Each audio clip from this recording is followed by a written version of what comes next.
AM740 São Paulo, Rádio Universal, AM810 Santos, AltV, www.altv.com.br, com reapresentação 6 horas da tarde. E também, às 11h30 da noite, TV Guarulhos, canal 3 da NET e canal 20 UHF. Nosso site www.gentequefala.com.br, nossa página Facebook /programa Gente que Fala, o Twitter à sua disposição, @GenteQueFalaM, o WhatsApp é São Paulo 11 974012235, chat no site da AltV, ainda um telefone à sua disposição, que também é São Paulo, 50526622. Participando desta edição de Gente que Fala, cirurgião cardiovascular, Dr. Marcelo Sobral. Doutor Marcelo, boa tarde, prazer tê-lo aqui. Boa tarde, Zé Copé. Agradeço a todos da mesa também pela presença e obrigado novamente pelo convite. O senhor é do Hospital Beneficência Portuguesa. Exatamente, correto? É de São Paulo. Também conosco, ortopedista e traumatologista, doutor Aires Fernando Rodrigues. Doutor Aires, boa tarde.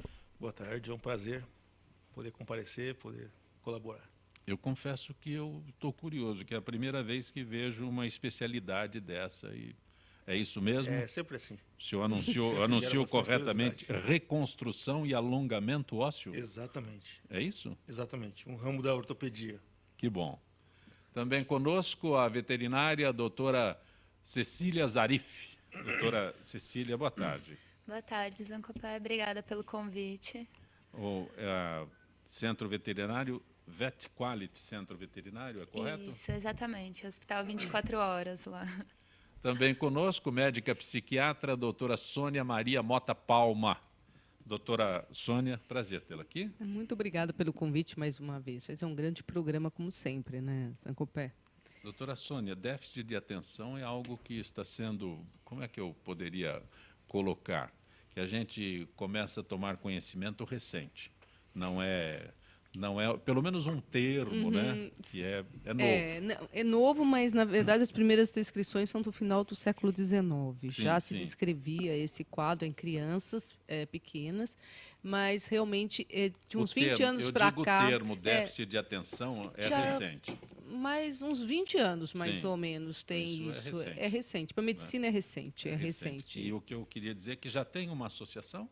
Tem uma associação fortíssima no Rio de Janeiro, a sede é no Rio de Janeiro, e é uma sede que tem como missão não só o esclarecimento à população, mas até questões mesmo de conseguir o reconhecimento através de medidas no Senado, no governo, para que essas crianças que têm um TDAH possam ter algum tipo de currículo adaptado. Então, tem todo um trabalho com familiares, com portadores, até uma questão governamental mesmo.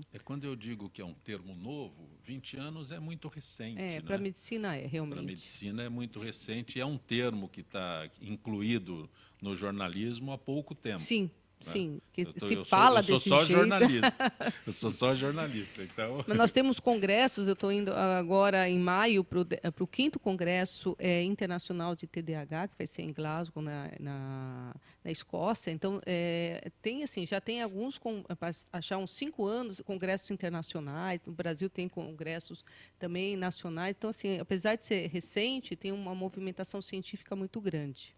E o Brasil, o Brasil é um grande produtor, vamos dizer assim, de artigos científicos. Um dos países que mais produz artigos científicos sobre TDAH é no Brasil. Doutor Marcelo, Dia Nacional de Combate à Hipertensão Arterial. Quando será esse programa? É dia 26 de abril, é isso?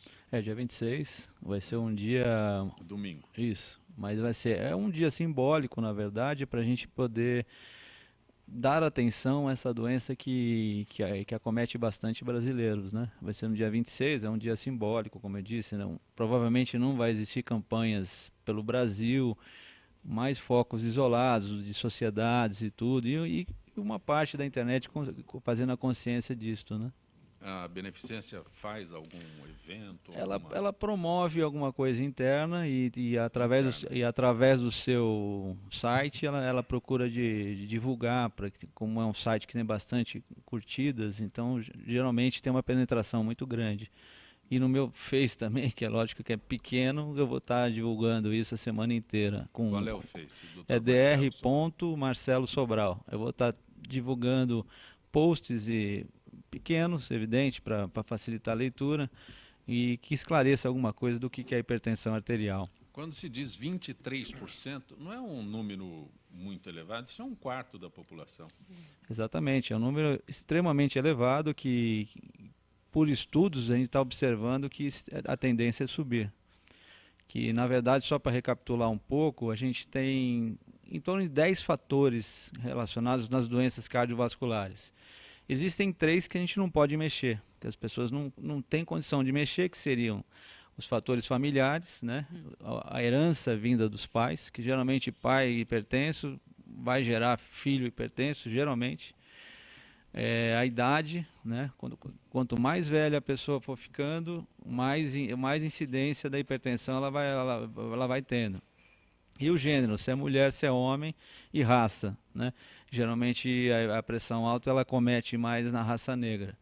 E tem os fatores que o ser humano, que as pessoas podem mudar, que seriam um excesso de sal. Aí entra na parte da doutora. Na verdade, tem uma relação interessante, uma inter-relação com a questão psiquiátrica, né? Ansiedades e ansiedade, estresse, né? Excesso de sal, sedentarismo, obesidade, dislipidemia. O que seria dislipidemia? Seria a alteração das gorduras no sangue, ou colesterol alto, ou triglicéride alto.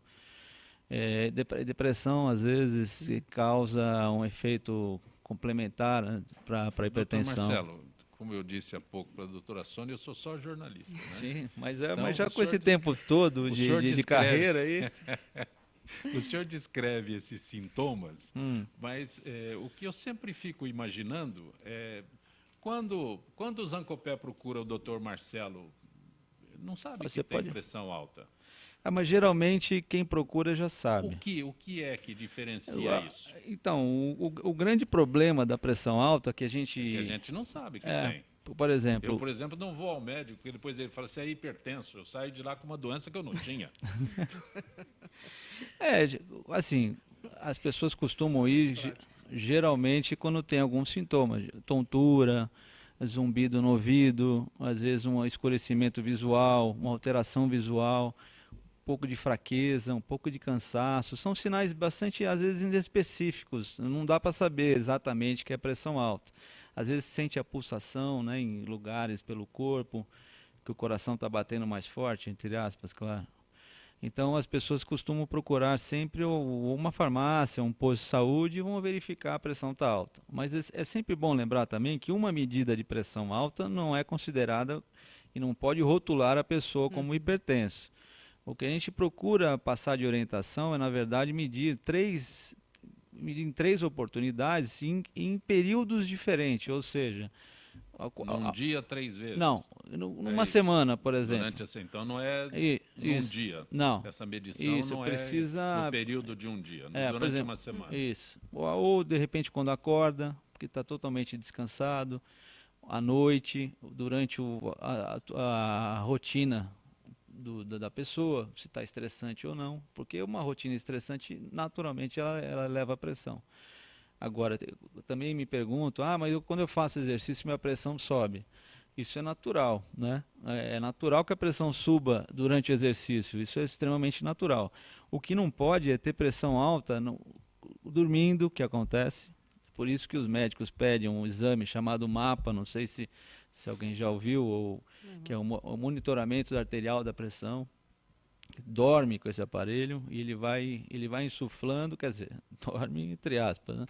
Ele vai insuflando e esvaziando aquele aparelho, o manguito, o sfingnomanômetro, e vai verificando o pico de pressão durante o sono, durante o dia, para dar mais subsídios para o médico. Qual é o sintoma que eu diria para o senhor e o senhor responderia imediatamente? Você está com hipertenso, é hipertenso. Uma dor de cabeça. Dor de cabeça. Isso, que a gente chama de cefaleia, mas seria uma dor de cabeça num dia estressante, alguma coisa assim. Dor de cabeça seria já um bom indicativo para começar a tratar. Começar a diagnosticar, pelo menos. Né? Perfeito. Doutor Aires, quando eu anunciei o senhor aqui, eu disse que o senhor é especialista em reconstrução e alongamento ósseo. E me chamou a atenção porque eu nunca ouvi isso. Né? É uma especialidade. Alongamento ósseo. Exato. É uma especialidade relativamente nova também. Como a doutora citou, na medicina, uma coisa que começou no mundo ocidental nos anos 80, é relativamente nova. Sim. Esse começou como um método em ortopedia desenvolvido na Rússia, em Kurgan, Sim. né? Na verdade, na União Soviética, né? Então, Kurgan ficaria na Sibéria, uma cidade pequenininha que tem lá, onde o professor Elizarov desenvolveu esse método por falta de condições de ter os materiais tradicionais de ortopedia. Então, ele usava fios, usava anéis em volta da perna, a famosa gaiola que o pessoal chama aqui, né? Esse é o mais tradicional do método aí. E ele tratava diversas patologias com essa metodologia e foi desenvolvendo essa chance de tratar patologias traumáticas, patologias congênitas, né? Deformidades. Ele começou com os estudos que ele fazia sozinho na Sibéria, fazendo secção em osso de cães. Ele começou a descobrir que se você realizasse uma distração gradual nesse osso após uma secção do mesmo, a gente conseguiria formar osso novo ali. E com isso ele abriu um leque para um monte de tratamento de várias patologias que a gente tem hoje em dia, que os resultados, sem dúvida, melhoraram bastante, né? Tanto traumáticas quanto congênitas, né? Esse método ele começou esses estudos nos anos 50. E devido a toda aquela história da cortina de ferro, ficou muito tempo parado ali. Os ortopedistas mais antigos, eles falam para nós que eles viam a televisão na guerra do Afeganistão, os soldados soviéticos caminhando com aqueles aparelhos, e não entendia por quê. Ele é ortopedista, alguma coisa ortopédica ele está usando, mas não sabemos por quê. Cuba tinha uma ligação com eles, então os professores de Cuba, o mais conhecido, o professor Cambras, já desenvolveu alguns métodos também, mas a gente não tinha acesso nenhum. Nos anos 80, uma escola italiana começou a ir para lá, o pessoal de Lecco, por intermédio de um paciente italiano que se tratou lá. E aí o mundo ocidental começou a ter noção do que era o Elizarov. Nisso, o Brasil teve um contato grande com os italianos, foi um dos primeiros países a desenvolver um método no mundo ocidental, além dos italianos, e hoje é um método desenvolvido praticamente em todo o mundo e é uma subespecialidade da ortopedia cada vez mais presente. O que me chama a atenção aqui é quando existem problemas, né, na tua área, é recuperação, mas aqui não é recuperação. Aqui é uma reconstrução. Reconstrução. Se eu falar com um termo extremamente leigo, né, eu causo uma fratura e faço uma emenda ali? Exatamente. É isso. Esse fixador... Sou bem leigo. Sim, sim. É um assunto meio complexo, mas assim, o fixador de Elizarov, vamos falar do mais tradicional, que a partir daí vem muita coisa nova que está chegando cada vez mais. Mas esse fixador, o mesmo 1950, é usado até hoje. E com um sucesso grande. Aquela gaiola? A gaiola. Nada substitui o Elizarov. Ou seja, não teve nada novo que só pode ser usado... a única indicação que ele tem não cabe ao Elizarov. O Elizarov faz todas as correções, todos os tratamentos. O que tem é a modernidade, a facilidade. Mas o velho fixador de 1950 resolve todos os nossos problemas. Ou seja, eu tendo ele no meu arsenal... A gente resolve tudo. E os soviéticos tratavam desse jeito, tratavam todas as patologias ortopédicas. O que aconteceu? A gente viu que, por algumas coisas, eles são muito bons, para algumas coisas tem coisa melhor. E esses 30 anos, aí, de 50 até hoje, a gente começou a ter as indicações absolutas da fixação externa. Então, uma coisa que foi um pouco de panaceia no mundo ocidental, ou seja, a gente vai tratar uma fratura simples, que uma placa, um parafuso, um simples gesso resolve, eles faziam tudo com a fixação externa. E até a gente chegar no meio termo, isso os americanos têm uma ajuda muito grande no mundo ocidental, porque eles são muito protocolares, e esses protocolos dos americanos ajudam muito a gente ver onde que esse método é melhor do que os outros e onde ele é pior, é mais agressivo, tem coisa melhor para se fazer. Então, a gente brinca que existiu no mundo ocidental um nascimento, uma evolução, uma involução do método e agora um renascimento, com essas indicações mais formais, mais estudadas, onde ele vai bem, né? Já no Brasil já é uma realidade? Sim, já temos os protocolos todos formados aqui, onde a gente tem uma boa indicação do Elizarov. Hoje são condutas muito pouco questionáveis, né? Da utilização do método, é uma sociedade forte frente à ortopedia, que trabalha só com o pessoal que faz reconstrução e alongamento ósseo. A gente tem aproximadamente 300 membros já dentro do SBOT, que é a Sociedade Brasileira de Ortopedia, tem 300 membros que fazem só a parte de reconstrução e alongamento ósseo. Tem uma pergunta aqui, mas não é com este assunto, então eu vou guardar daqui a pouquinho, eu faço, porque eu quero... Aliás, doutor Marcelo, sobre a hipertensão, o senhor sobre reconstrução óssea, e eu conversei com a doutora Sônia sobre o TDAH. Como é que pronuncia, doutor? TDAH, transtorno de déficit de atenção e hiperatividade. A senhora fala com muito mais facilidade do que eu. Né? É difícil ter o diagnóstico. Eu perguntei para o doutor Marcelo exatamente isso daí, né? A dificuldade de um diagnóstico para hipertenso. Sim. Mas e aí no déficit de atenção? Também é bastante difícil, porque é um transtorno que a gente chama do neurodesenvolvimento, ou seja, uma criança já nasce com essa questão, com essa dificuldade de atencional, uma hiperatividade, uma impulsividade muito elevada. Então, só que como a criança, naturalmente, ela é curiosa, ela é esperta, ela descobre o mundo através da exploração, muitas vezes fica muito difícil fazer o diagnóstico do que não é normal, né? E do que é normal, do que é só uma exploração ou do que é uma criança que precisa de uma atenção, de um tratamento, de uma intervenção. E uma outra questão mais complicada é que esse diagnóstico pelo DSM-5, que é o nosso manual de classificação dos transtornos mentais, tem que ser abaixo de 12 anos.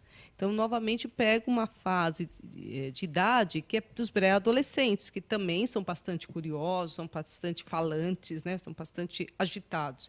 Então, o que a gente faz, quando que a gente faz a limitação do que é o limite entre o que é patológico ou não? Quanto a prejuízo. Então, uma criança que está na escola, que tem que estudar, que tem que ter amiguinhos e que não consegue permanecer na sala de aula, agride o amiguinho, fala demais, interrompe a professora, não faz lição, se recusa a fazer lição, se machuca muito porque é muito agitado, então começa a ter prejuízo, vai mal na escola porque não consegue prestar atenção. Aí é mais sim, agitado do que dócil, é isso? ele é mais agitado. Então, nós temos dois tipos. Nós temos desatento, onde Sim. o componente atencional é o mais importante, então são aquelas crianças que muitas vezes até são difíceis de diagnóstico, elas ficam no cantinho, não prestam atenção, mas também não estão muito trabalho. Então o professor às vezes não presta muita atenção nele.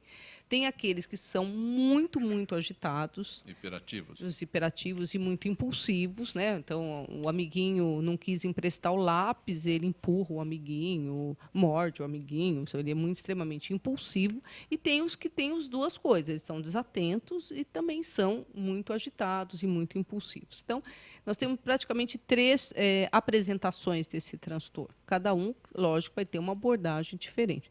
Mas de todos eles, o que vai diferenciar é o prejuízo. Tem que ter prejuízo para poder fazer o diagnóstico. Doutora Sônia, eu não diria um diagnóstico, mas de onde vem a detecção de algum problema? Mais da família ou da escola? Normalmente é a escola. Até porque, como é um transtorno de base de herança também, então muitas vezes os pais têm, um avô tem, um irmão também tem, muitas vezes os pais não percebem. Eu dei certo, por que meu filho não pode ser agitado também?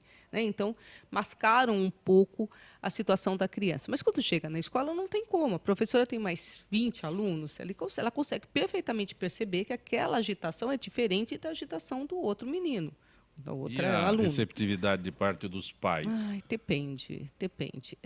Normalmente... Meu filho é o mais bonito. é o mais normalmente- tudo, doutora. normalmente Que é isso? é- Ela está dizendo que o meu filho Tem problema? Não. Acho que quem tem então. problema é a professora. Mas aí, o que acontece? Eles começam a repetir de ano. Professora Começam que é a ser... hipoativa, né? Mas aí, quando eles começam a A repetir gente de sempre ano... transfere para os outros. Mas acontece exatamente isso. Mas aí acontece duas coisas que chamam a atenção dos pais. Eles começam a repetir de ano e começam a ser expulsos da escola. E aí os pais, obviamente, começam a perceber que não é só uma questão do meu filhinho é muito bonzinho, os Tem que outros ter um é que não prejuízo percebem.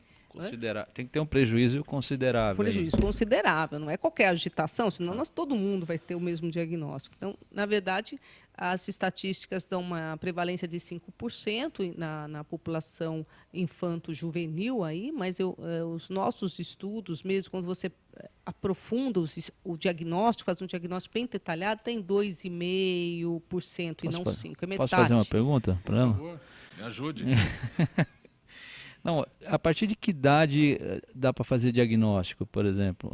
Muito não, porque eu tenho um filho também que é meio bagunceiro, né? Sempre a gente tem uma criança.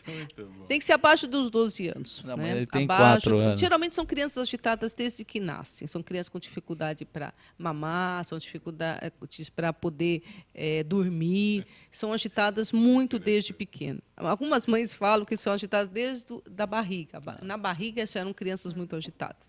Mas o que a gente observa é dos 6 aos 12 anos, que é mais dá para fazer um diagnóstico mais confiável. Mais certeza, né? Mais certeza. E o diagnóstico é clínico, então tem que ser com observação mesmo, né? Perfeito. Tem algumas perguntas que estão enviadas aqui, da Jéssica, da Vaneide, da Valda, mas eu vou pedir só um instantezinho, porque eu quero conversar com a doutora Cecília, né? Conversei já com o doutor Marcelo, doutora Sônia, doutor Aires e a doutora Cecília, que é veterinária.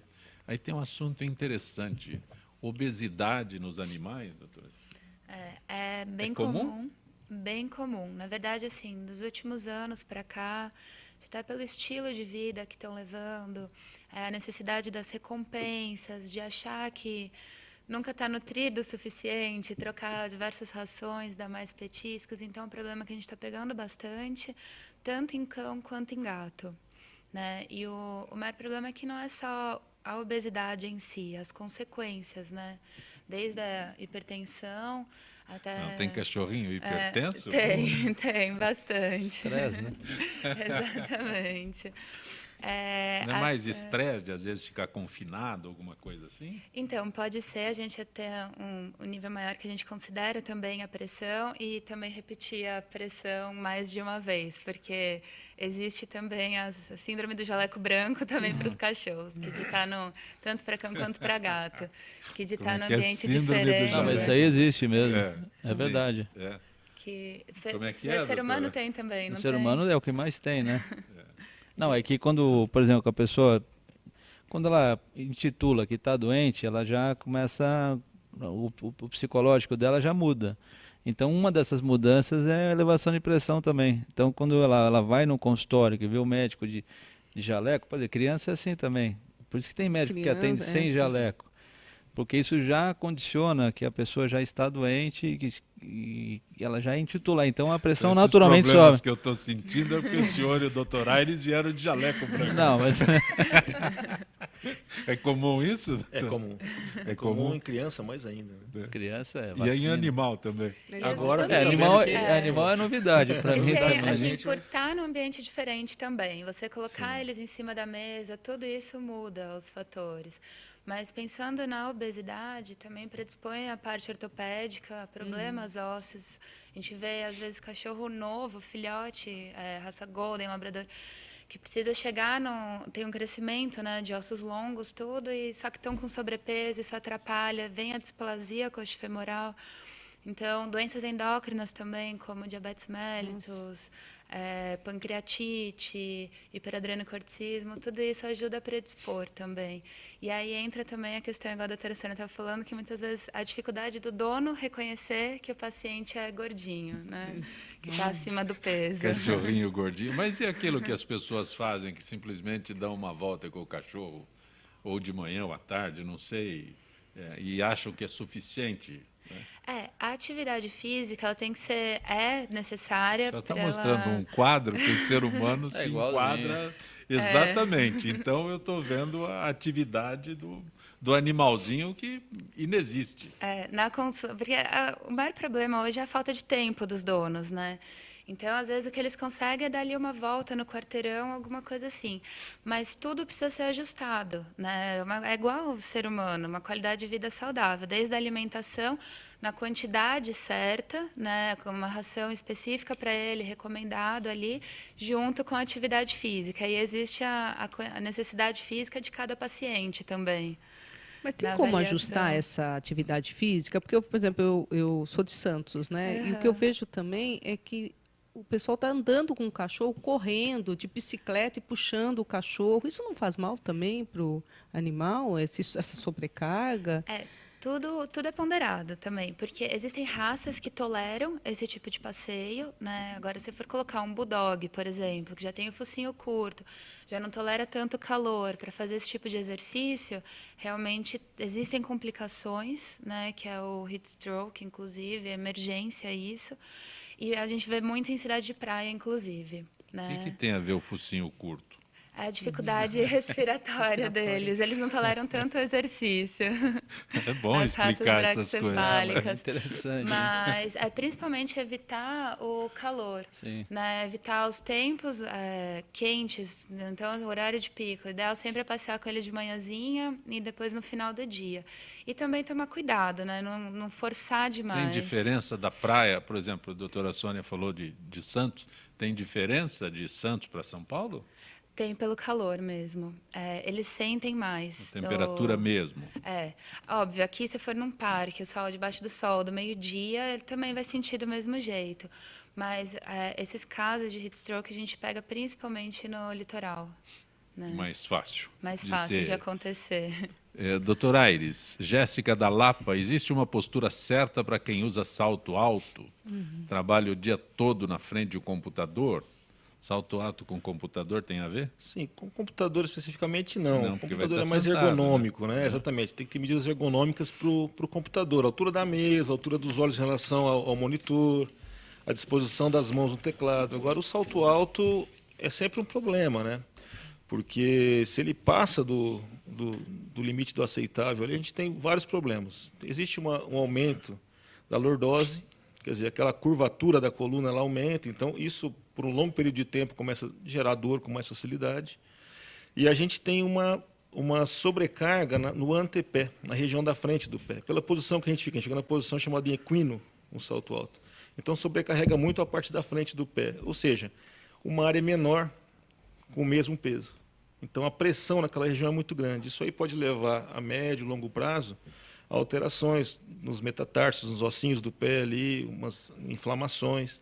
Então o salto alto tem a complicação da coluna e a complicação do pé. Com relação à parte de computador, isso tudo, existem medidas ergonômicas que melhoram muito quem trabalha no dia a dia com computação, e hoje quase todo mundo, para chegar no fim do dia com uma tranquilidade, sem dor, e isso a longo prazo, essa ergonomia repercute muito bem. Existe o senhor se referiu aí, existe uma proporção nessa altura que seja prejudicial? É muito relativo, né? É muito relativo. Na verdade, eles colocam as mãos em 90 graus, com os cotovelos a 90 graus no teclado, e a visão aproximadamente também na horizontal com relação ao teclado. São vários detalhes. Existe uma especialidade, que é a ergonomia hoje em dia, que as empresas contratam para fazer um tratamento individualizado com cada funcionário. Isso já foi provado que, numa visão mais global, é uma economia para a empresa investir nessa ergonomia, porque é menos funcionários afastados por LER, por transtorno de coluna, esse negócio. Mas agora um outro enfoque. Né? Esquece o computador. Mas o senhor falou de uma relação de altura na pessoa, Não tem uma pessoa relação normal. definida. Tem O que acontece com o salto é o seguinte: a gente sabe que um salto bom para a mulher estar usando não é nem aquela rasteirinha e nem aquele saltão Luiz XV. É o salto Anabela, vou falar o linguajar mais popular, é aquele salto pequenininho. Tá sabendo, hein? Opa, tem que orientar todo dia, pessoal. Aquele salto faz o seguinte, ele relaxa um pouquinho o tendão de Aquiles da mulher. Então a gente começa a evitar muita contratura muscular, então é uma posição mais fisiológica. Então aquela sandália rasteira, ela acaba contraturando muito esse tendão, a gente faz uma coisa chamada entesite, que é um tipo de uma tendinopatia na inserção do tendão. E o saltão tem os problemas que eu já citei. Perfeito. Então, o melhor é o Anabela, né, para as mulheres. Satisfeita, doutora Sônia? Sim. Vou aposentar minha rasteirinha. Doutor Marcelo, pergunta de Vaneide Gil. Estou grávida de 2 meses e o sal é uma das melhores coisas para o meu paladar. Existe um limite sal apropriado para esta época? Pergunta Vaneide. Vaneide, obrigado pela pergunta. O que a gente preconiza, quando eu falo a gente, é a Sociedade Brasileira de Cardiologia e os profissionais que atendem. Eles preconizam 5 gramas por dia de sal, no máximo. Isso equivale a 3 colherzinhas rasas de chá, de café, aquela colherzinha pequenininha. Isso é para você não ter problemas futuros com o desenvolvimento da pressão alta. Agora, você ainda que está grávida, eu acho que você deveria cortar para menos isso aí. Porque a gravidez ela tem um excesso de líquido, né? A mulher ela ganha em peso até o nono. Ela ganha, em média, não sou ginecologista, mas minha mulher ficou grávida 2 vezes. E meu irmão é ginecologista. Mas então a gente, nos bate-papo, a gente já vai pegando, igual você, né, Jacopé? Eu vou me consultando isso. A mulher ela vai ganhando 1 litro por dia até o 8º mês. Então isso para ela ficar bem. Então ela vai ter 8 litros até o 8º mês. No 9º mês é normal que ela acumule 1 litro por semana. Então uma gravidez normal ela vai aumentar o peso em 12 quilos. Isso para ela estar bem. Mas geralmente a mulher chega a pesar 13, 14, 15 quilos a mais. Isso às custas do bebê, evidente. Se você pensar que o bebê nasce com 3 quilos e pouco, o resto é tudo líquido. Então, quanto mais sal você for ingerir durante a gravidez, mais retenção de líquido você vai ter e pode prejudicar o seu coração, com um excesso de líquido. Então, o ideal seria diminuir o sal. Doutora Cecília, Keila do Jaraguá. Quais alimentos podem ajudar cães e gatos a ficarem obesos? Não sei se ajuda, mas deixam os cães obesos. Existe um alimento específico? Não. A própria ração, o problema, ela já tem tudo que o paciente precisa. O problema sempre é o excesso, na verdade. O ideal sempre é buscar, se está até na dúvida, até pela condição, como muitas vezes é difícil saber se o nosso cãozinho, né, o nosso gato é obeso ou não, até procurar a ajuda do nutricionista veterinário, que começou a especialidade, é nova, mas já está aí se inserindo também no mercado da veterinária. Muitas vezes o que a gente peca é sempre pelo excesso. Então, além do excesso da própria ração, a gente dá o excesso de petiscos, às vezes acrescenta também franguinho, fígado, que acha que com tudo isso vai estar fazendo bem pelo bicho, mas sempre é o excesso mesmo. Eu espero que a minha cachorrinha não esteja assistindo isso, porque vai mudar radicalmente. Excesso em todos os aspectos, né? Doutora Sônia, Valda da Cachoeirinha, existe algum diagnóstico precoce de autismo? Como não confundir autismo e introspecção? Bom, o autismo é outro transtorno que a criança já nasce também com alterações. Então, essa é mais precoce, aos 36 meses, já pode se fechar um diagnóstico de transtorno do espectro autista. Lógico que tem que observar, é um quadro muito grave na infância e que vai para a vida toda, né? E para diferenciar da introspecção, da timidez, é porque essa criança não é só tímida, ela é uma criança que não se relaciona, ela não consegue, a grande questão da criança com autismo é que ela não consegue se colocar no lugar do outro, ela não tem empatia, ela não fixa o olhar, ela não tem uma preocupação com o outro, então não é só uma timidez, né? É porque a criança tímida, quando você aborda, né, ela vai aos poucos se aproximando, ela vai quebrando um pouco a timidez. A criança com transtorno do espectro autista, que hoje é o nome correto, não. Né? Ela tem ela fica muito agitada, ela pode bater a cabeça na parede, ela pode se jogar no chão, ela pode se mutilar, se você acaba puxando ou solicitando muito que ela saia dessa introspecção, entre aspas, do quadro. Então, é um quadro grave que tem que ser diagnosticado precocemente. A senhora descreve cenas que a gente está habituado em ver em Sim, filmes. Né? Mas isso acontece no dia a dia, acontece, em famílias? Quando acontece, as famílias não contam. E outra coisa, é muito comum em crianças maiores ter a dificuldade no diagnóstico diferencial entre TDAH e transtorno do espectro autista também. Então, porque as crianças com transtorno do espectro autista, né, eles podem ser muito agitados, extremamente agitados, e nem todos têm problema, assim, porque assim, nós temos autistas que falam e os autistas que não falam.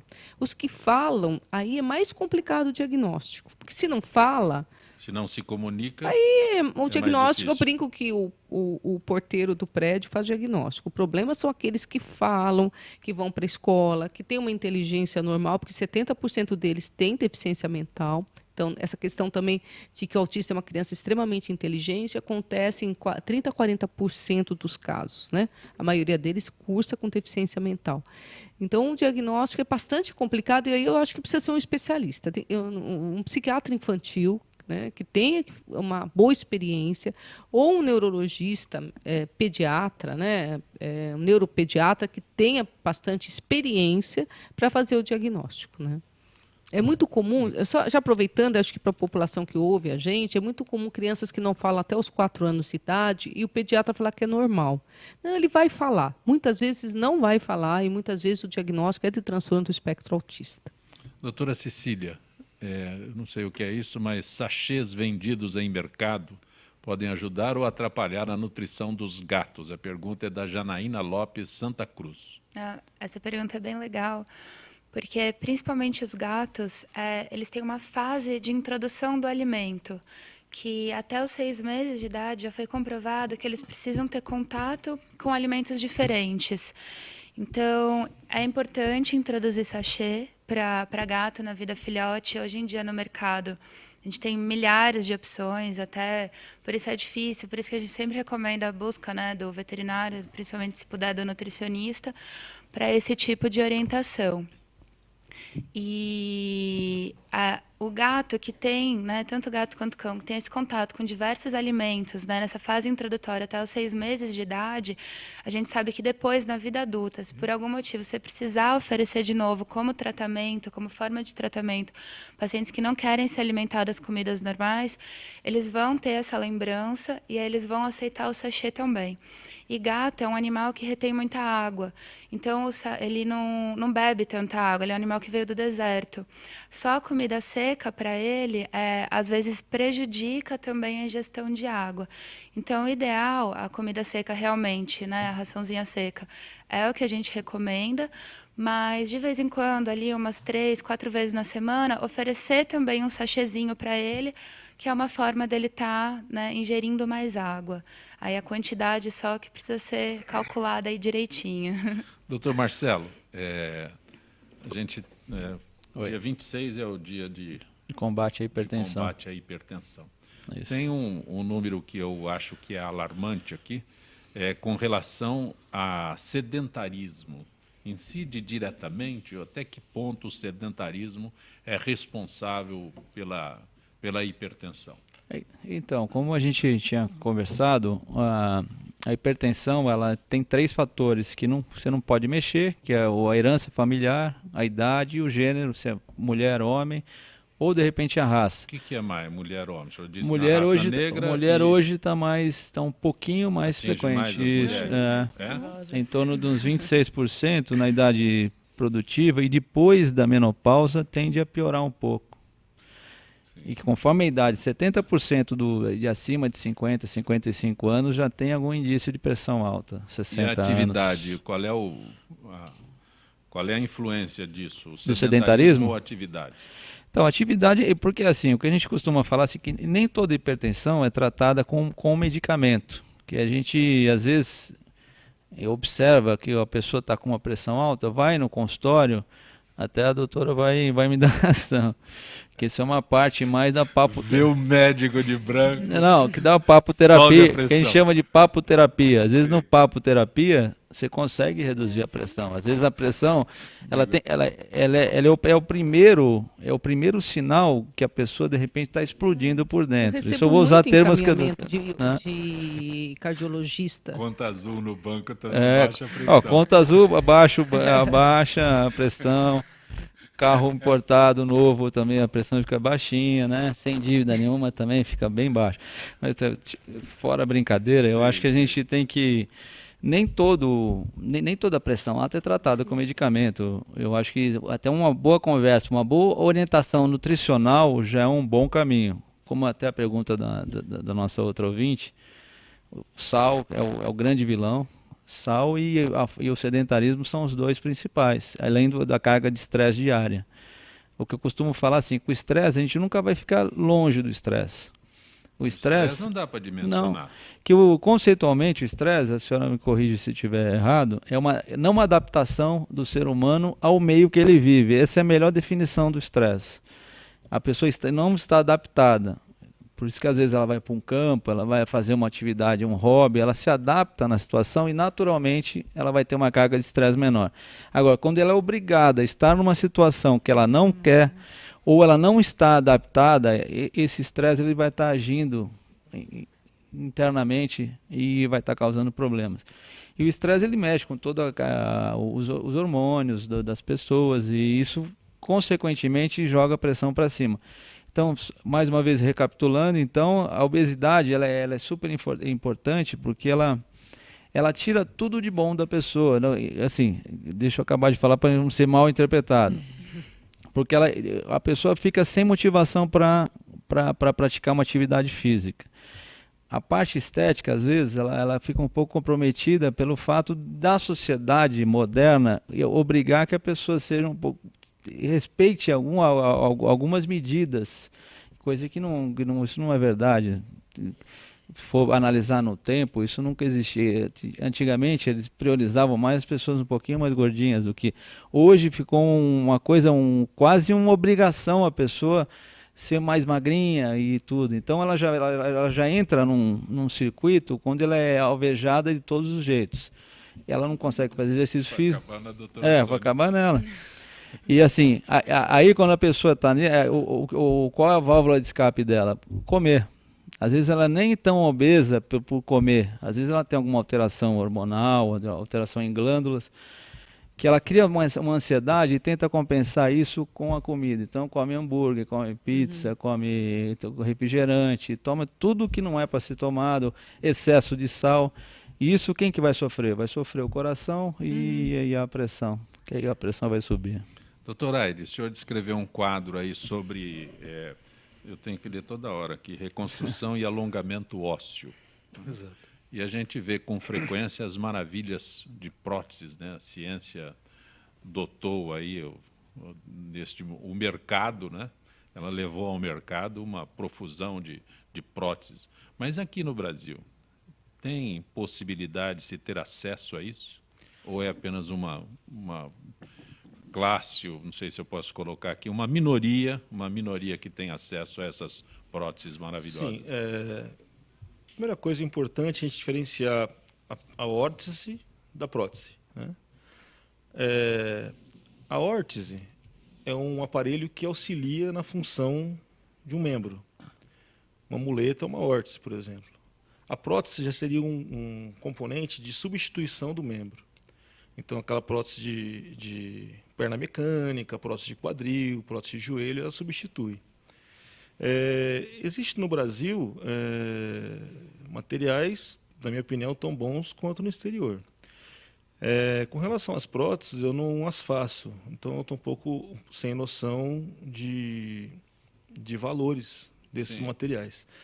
O que eu sei é que tem um material aqui tão bom quanto lá fora. Agora, com relação às órteses, e entre as órteses os aparelhos de fixação externa, que é o que eu mais faço, existe o aparelho dos mais caros, feito em alumínio aeronáutico, feito em carbono, até o velho Lizarov que a gente usa até hoje. Acho que é um dos poucos aparelhos cirúrgicos, ortopédicos, que a gente ainda consegue usar uma coisa que é dos anos 50.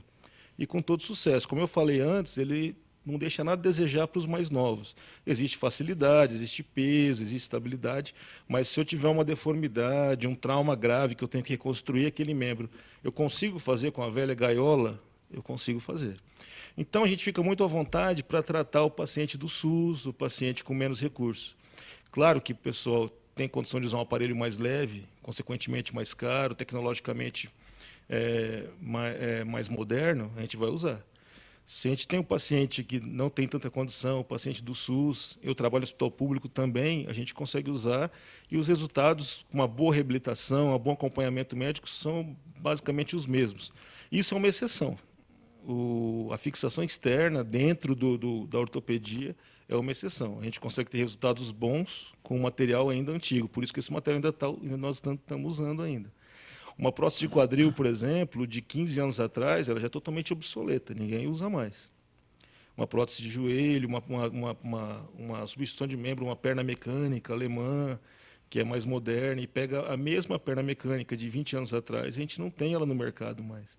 Então, isso deixa uma diferença de valores, uma faixa muito estreita, e estreita no sentido superior da coisa. Essas próteses de joelho, o senhor disse que não faz, mas de joelho e quadril, hoje são acessíveis no sistema de saúde. São acessíveis, tem todos os tipos. Ela tem elas metálicas, tem elas em cerâmica hoje em dia, né? Então, claro, uma prótese em cerâmica ela tem uma durabilidade melhor. Eu estou entrando num assunto que faz tempo que eu não estou mexendo com essa especialidade. Não posso perder a Mas o que a gente oportunidade. lê, mas estamos aqui para isso também, o que eu puder passar para vocês. Uma prótese de cerâmica, a gente chama de cerâmica, eu sei que é o que tem menor coeficiente de atrito. Sim. Consequentemente, ela vai ter uma durabilidade melhor, ela tem uma melhor qualidade. Ou seja, se usar uma prótese de metal no paciente, ele vai ter um sucesso cirúrgico, tudo isso aí. Mas se ele usar Mas a tem mesma prazo de técnica validade. cirúrgica, o mesmo paciente, exatamente, com uma prótese mais moderna, ela vai ter um resultado diferente. O que, por felicidade da minha especialidade, isso não acontece.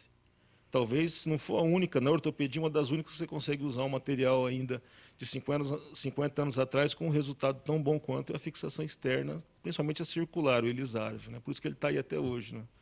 No ar, né? Velho Elizardo. Velho russo. Deixa eu fazer uma pergunta para ele. Antigamente as pessoas usavam esse alongamento para criança, para crescimento de criança. E você não usa mais, né? Deve ser um absurdo Então, isso, né? essa é aquela famosa panaceia que o pessoal começou. Existe a indicação numa patologia conhecida como nanismo acondroplásico. É aquele anãozinho, né, que tem o nanismo, que ele tem o tórax normal. Ah, tá.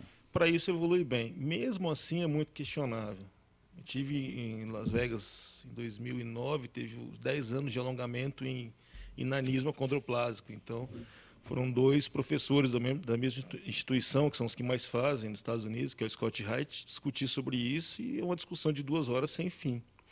E tem aquele paciente acondroplásico que está muito bem, eles normalmente têm uma inteligência acima da média, a maioria tem faculdade, tem mestrado, sabem muito bem o que querem, e muitos estão excelentes assim, e muitos estão felizes da vida porque fizeram alongamento. Eu nunca tive a chance de fazer um alongamento num acondroplásico. Eu acho que tem que passar. Isso entra também naquela parte do alongamento estético. Claro que a acondroplasia é doença, mas os 2 são alongamentos em pessoas que estão bem de saúde, vamos falar assim. Eu acho que é difícil de mencionar a importância dessa pessoa ganhar essa altura. A gente tem que contar com a ajuda de um psicólogo, de um psicoterapeuta, de um psiquiatra sério, com um laudo muito bem feito, porque a gente não consegue dimensionar. Eu já fui muito cético quanto a isso, quando eu fazia residência em alongamento ósseo. E a gente, conversando com o pessoal que fez alongamento, tanto acondroplásico quanto estético, a gente começou a ver o quanto mudou a vida deles. Entendi. Então é aquela pessoa que tem 1,30 m, 1,40 m, e ganhou 7 centímetros. Para a gente, não vai mudar, 1,40 m para 1,47 m. Para ele, a vida mudou. Então, a gente não tem, pelo menos os ortopedistas, a noção psicológica do ganho que ele vai ter. Nunca fiz um alongamento estético, já foram algumas pessoas no meu consultório, recebi e-mail quase toda semana, só que eu não tive um resultado, uma aprovação do ponto de vista psicológico. Perfeito. Alguns pacientes tiveram uma dificuldade de se entender, um relacionamento ruim com os pais, geralmente foram escondidos dos pais no consultório. E isso, a psicóloga que trabalha comigo, que me relatou depois de 3, 4 sessões, que ela faz um relatório sério, ela tem uma especialidade nessa área, né? Se tiver uma oportunidade um dia e eu achar que tem todo esse embasamento, eu acho que possivelmente a gente faz. Mas tem que ser uma coisa muito seletiva, né? Tem que ser muito idôneo para fazer isso aí, tem que saber que o paciente vai passar por tudo isso e saber que no final valeu a pena. Mas a possibilidade técnica existe. Né? Doutora Cecília, Odair do Rio de Janeiro, como saber qual a melhor ração para o meu dog? Ele tem 3 aninhos de idade. Restos de comida, sobras de almoço, jantar podem ser dados? Pode servir? Diz Odair, pergunta Odair do Rio de Janeiro. Oi, Odair, boa tarde. A melhor ração, a gente tem, o que estava explicando, você vai buscar por uma ração, você tem diversas opções. No Brasil, eles classificam a ração entre comercial, prêmio e super prêmio. Melhor ração sempre é Super Prêmio, que a gente também tem diversas marcas aí no mercado também. E com 3 anos de idade, se não tem nenhuma outra doença, seria uma ração de cão adulto. Agora, sempre, essas rações já são completas, né? Elas são super prêmios justamente porque elas já têm ali o balanceamento de proteína, gordura, né? Toda a parte de carboidrato, mineral, vitamina, tudo que o paciente precisa. Então, tudo que a gente dá além disso, né, é excesso. Não tem, você pegando por uma ração de boa qualidade, não tem nem a necessidade de dar os restos de comida. Mas porque é tão gostoso. Vem cá, eles dá gostam aquele- mesmo, mas... Mas pra gente, o cãozinho do lado ali da mesa, É. aí, fazendo a boquinha para pegar aquela.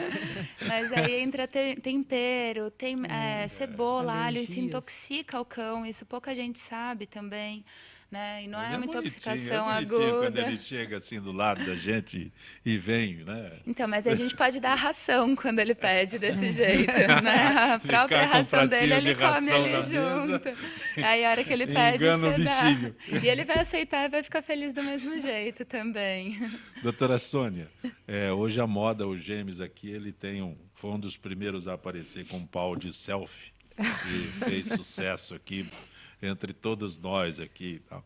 Qual é a influência hoje em dia desses selfies nesses sintomas que nós temos? Não sei se hiperatividade ou solidão. É difícil falar, né? Porque essas tecnologias, né? O celular, o iPad, né? E máquina Acrescenta o fotográfica. pau de selfie. E o pau de selfie, que aliás é bem útil para tirar umas fotos boas, né? Eu acho que o excesso é o problema, né? Nós também estávamos discutindo o ano passado num congresso internacional de psiquiatria nos Estados Unidos, da infância e adolescência, que nós temos também um congresso, e veio, inclusive, um pessoal da China fazer a palestra, dizendo que lá eles tratam como se fosse uma dependência à droga. Né? Então, excesso de computador, excesso de jogos, excesso de selfies, todo esse relacionado a essa tecnologia, eles tratam como se fosse uma dependência à droga.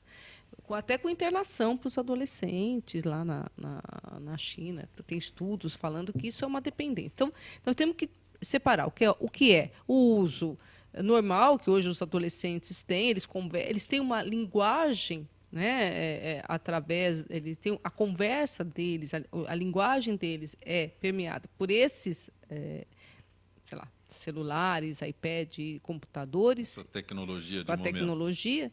Então, também nós não podemos excluir isso, porque isso faz parte dessa geração, mas os excessos. Então, na escola, a professora está explicando, eles estão jogando.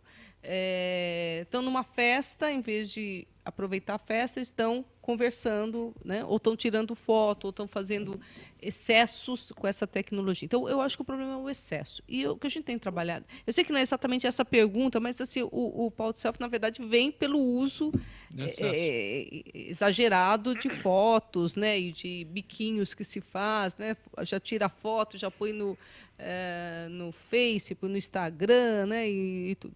Que também tem uma outra questão com os adolescentes, que é a exposição, né? Eles se expõem muito através dessas redes sociais e tudo. Então, eu acho que a grande questão é o exagero. Está atrapalhando, é a mesma coisa do TDAH. Está prejudicando, está deixando de sair de casa, está deixando de conversar, só quer ficar se arrumando para tirar foto. Isso virou o objetivo principal da vida. Tem que ser conversado e tem que ser trabalhado no sentido de diminuir esse tempo gasto com isso. Doutor Aires, operei recentemente, é o Mauro Sérgio do Ipiranga, operei recentemente o ombro, tenho 2 grampos, trabalho em maquinário pesado. Além de pouca fisioterapia, fiz poucos exercícios. As dores podem durar até quanto tempo e como é a recuperação? Insiste o Mauro Sérgio do Ipiranga. Sim, o que o Mauro passou foi por uma reconstrução de tendões do ombro que se rompem, chamado manguito rotador, por meio de âncoras, na verdade, que ancoram esses tendões novamente no osso. E acontece o seguinte, a fisioterapia pós-operatória é tão importante quanto a cirurgia. Então, para um bom resultado desse tratamento que ele realizou, a fisioterapia é fundamental. Então, talvez essas dores estão persistindo devido, claro, a gente tem que avaliar o caso em si, mas a fisioterapia que ele falou que não fez adequadamente, fez pouco. Ele já está dizendo que ele faltou na quer dizer, fisioterapia, faltou na aula. O tratamento do Mauro ficou um tratamento incompleto, né? Claro, pode ter alguma alteração na própria cirurgia, pode, mas se a gente não fez tudo o que tinha que ser feito, a gente não consegue dimensionar o quanto que ele vai ter ganho com essa cirurgia, né? Então, acho que o mais importante agora, além do retorno no profissional que realizou o tratamento, é a fisioterapia que com certeza foi solicitada para ele fazer. Ok. Doutora Cecília Úrsula Moraes do Jaçanã. Ela pergunta se castração é muito caro. Depende. Caro é um pouco relativo. Existem campanhas também de castração. O que hoje em dia muda muito o preço é o fato da gente usar anestesia inalatória, que é a mesma do ser humano, é a mais segura que a gente tem hoje em dia. Ainda assim, envolve um mínimo de risco? Sim, não tem como a gente isentar 100%, mas que essa é a mais segura que tem hoje em dia. Então, muitas vezes, o preço da castração, dependendo de onde for procurar, aumenta por conta de uma segurança maior. Segurança nos exames pré-cirúrgicos, né, do cuidado do cirurgião e da anestesia. Mas na cidade de São Paulo mesmo, você encontra desde campanhas e preços bem variáveis, dependendo do hospital. Doutora Cecília Zarif, como eu faço para entrar em contato com o VetQuality Centro Veterinário? Tem algum site, como acessar? Tem. O site do hospital é www.vetquality.com.br e o telefone fixo é 5097-9642. O hospital é 24 horas, então não tem desculpa de final de semana, feriado, pode aparecer a qualquer momento, sempre vai ter um veterinário lá para atender também. Agradeço a gentileza de ter participado do nosso Gente que Fala. Obrigada, eu que agradeço. Doutora Aires, tem uma forma de entrar em contato com o senhor? Sim, é um tema bastante complexo, assim, eu acho que ficou ainda muito abstrato, pessoal. Faltou muito, uns 2 programas no mínimo. Ali tem muita ilustração, muita orientação para o paciente. Tem um site, www.airesfernando.com.br, Aires com Y, airesfernando.com.br. Lá tem um link de perguntas também para a gente, estou sempre à disposição. Grato por ter vindo ao Gente que Fala. O prazer é todo meu, muito obrigado pelo convite. Doutora Sônia Maria Mota Palma, saiu da Baixada, deixou o sol, a praia para vir ao Gente que Fala. Agradeço mais uma vez. Eu que agradeço sempre a oportunidade. E eu vou deixar meu e-mail. Por favor. Eu respondo sempre. É Sônia MM, né? Sônia Maria Mota, então é soniammPalma@hotmail.com. Tenho o maior prazer em responder as perguntas encaminhadas. Grato por ter vindo ao nosso Obrigada, eu que agradeço. Doutor Marcelo Sobral, o dia da hipertensão será domingo, tem alguma... O que eu posso fazer para evitar minha hipertensão? Como é que se acessa? O que eu vou falar para você fazer não vai ser feito, é provável. Vou ficar como o doutor Não, mas é melhor não falar, então. Analisando o tratamento do rapaz. Não, estou brincando. Eu acho que as pessoas têm que adotar um bom senso, né? Acho que por aí acho que já é um bom caminho. Não radicalizar demais, maneirar um pouco na ingesta de sal, em bebida alcoólica e etc, comidas gordurosas. Tudo que a gente faz no final de semana. Mas enfim, vamos lá, a gente tenta, né? Uma hora a gente consegue. Como entrar em contato com o senhor? Então, na verdade, eu montei essa página no Face, é dr.marcelo Sobral, que aí pode deixar, quem quiser deixar pergunta, que eu respondo, não tem problema. E tem um telefone do meu consultório, não sei se eu posso dar. Pois não. É 3385-6056. Repete para mim. 3385-6056. Grato por ter vindo ao Tá Gente bom? que Fala. Obrigado, viu? Olha, hoje a reapresentação desta edição de Gente que Fala, 3 horas da tarde na Rádio Trianon, 6 horas da tarde ao TV e 11h30 da noite TV Guarulhos. Gente que Fala tem na direção geral o jornalista Fausto Camunha, diretora de produção Zenilda Salvato, redação Raela Brandão, Pedro Schiavon, na pauta José Carlos Sicarelli, produção cultural Ricardo Godoy, na Rádio Trianon, Neildo Neres, Cléo Rodrigues, Ricardo Valim, Benê, na direção da UTV Alberto Luquete, na técnica James Eduardo, Marcelo Fontan, Iago Matsumoto, Sérgio Oliveira. Estaremos de volta amanhã, meio-dia. Gratos, até lá.